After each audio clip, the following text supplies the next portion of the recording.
Tepat saat Dewi Penguasa mendapat serangan dari Raja Iblis dan akhirnya tersungkur karena mendapatkan luka.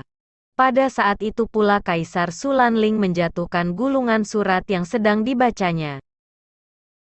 Kaisar Sulanling seakan merasakan sesuatu tengah terjadi dan seketika ingatan akan adik kesayangannya muncul dan membuat jantungnya berdetak kencang. Semua pejabat kerajaan yang sedang mengikuti pertemuan di aula kerajaan pun terkejut melihat sikap Kaisar Sulanling yang tiba-tiba saja berubah gelisah tepat sesudah gulungan surat itu terjatuh. Terlebih saat mendengar Kaisar Sulanling menyebut nama Dewi Penguasa. "Ada apa yang mulia?" tanya seorang pejabat kerajaan. "Aku merasakan sesuatu terjadi dengan Liner," jawab Kaisar Sulanling. "Tenanglah yang mulia. Tidak akan terjadi apapun kepada Putri Meilin karena dia seorang Mahadewi," ucap seorang pejabat kerajaan lain memberi ketenangan kepada Kaisar Sulanling. "Entahlah. Sekarang kalian semua kembalilah ke tempat kalian masing-masing. Aku ingin menenangkan pikiranku," ucap Kaisar Sulanling. "Baik yang mulia," jawab semua pejabat kerajaan. Sedangkan Kaisar Sulanling berjalan ke arah luar aula dan menatap langit yang entah mengapa malam ini sama sekali tidak memunculkan bintang-bintang. "Apa yang sedang terjadi kepadamu, Mei Mei?" gumam Kaisar Sulanling sembari menatap langit dengan sendu, bahkan entah mengapa tiba-tiba air mata keluar dari sudut matanya.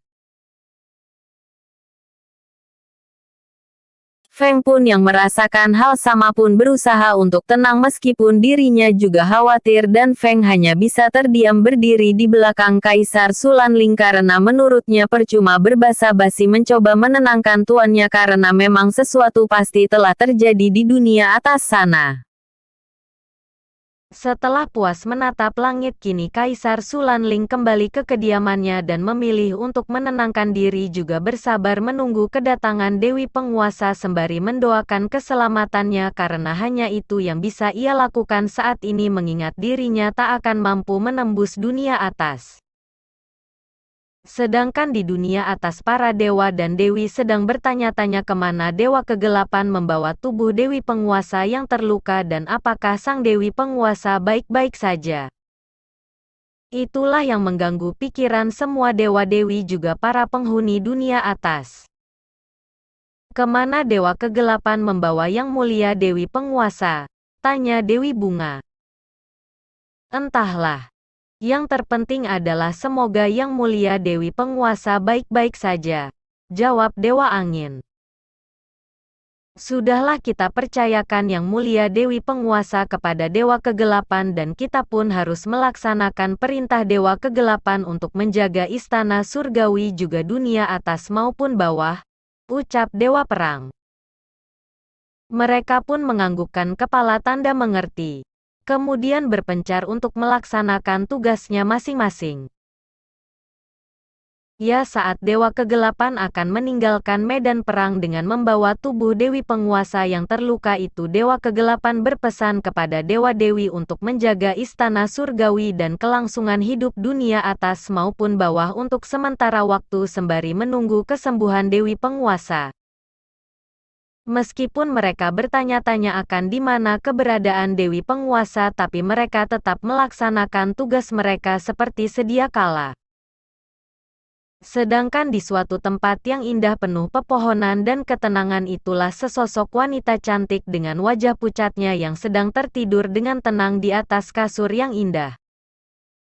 Di sisi sang wanita itu ada seorang pria tampan dan gagah sedang duduk memegangi tangan lembut sang wanita. Entah sudah berapa lamanya ia duduk di sana, namun ia enggan untuk meninggalkan wanita cantik itu. "Kapan kau akan bangun, Liner?" ucap pria itu dengan lembut. Episode sebelumnya. 66. Episode berikutnya. 68. Dengan adanya sang Dewi Penguasa di bawah Kaisar Kegelapan, maka berakhirlah cerita yang penuh dengan suka, duka, derita ini. Inilah kehidupan di dunia sebagai acuan menambah wawasan kita. Akhir kata, Libya Channel mengucapkan terima kasih atas kesediaannya waktu untuk mendengarkan novel petualangan ini.